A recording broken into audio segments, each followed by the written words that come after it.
கொத்து கொத்தாக்கா யாருகிட்ட போய் சொன்னானே போன மாறனா பிச்செடுத்து தார தெருநாய் கடியால் உயிரிழந்து போன சிறுவன்.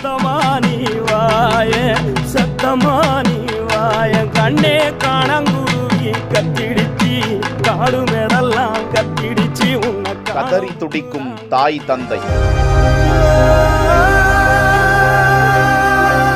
என் பிள்ளைக்கு வந்தது யாருக்கும் வரக்கூடாது என்ன.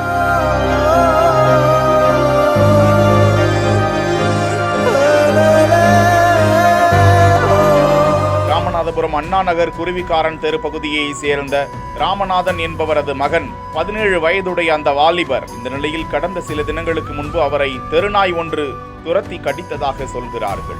காயமடைந்த அவருக்கு சிகிச்சை எடுத்து வந்த நிலையில் ரேபீஸ் பாதிப்பு ஏற்பட்டிருக்கிறது. தொடர்ந்து மேல் சிகிச்சைக்காக மதுரைக்கு சிகிச்சைக்காக கொண்டு சென்ற நிலையில் அவர் சிகிச்சை பலனின்றி உயிரிழந்தார். ராமநாதபுரம் நகர் பகுதி முழுவதும் தெருநாய்கள் ஆங்காங்கே சுற்றித் திரிவதால் நகராட்சி நிர்வாகம் அவற்றை பிடிக்க நடவடிக்கை எடுக்க வேண்டும், அவற்றிற்கு தடுப்பூசி செலுத்திட வேண்டும் என மக்கள் கோரிக்கைகளை வலியுறுத்தி இருக்கிறார்கள். திருநாய் கடிச்ச பையன் எனக்கு எந்த வயசு எந்த நோய் பிறந்தமே இல்லாம காப்பாற்ற முடியாம இறந்து போயிட்டான்.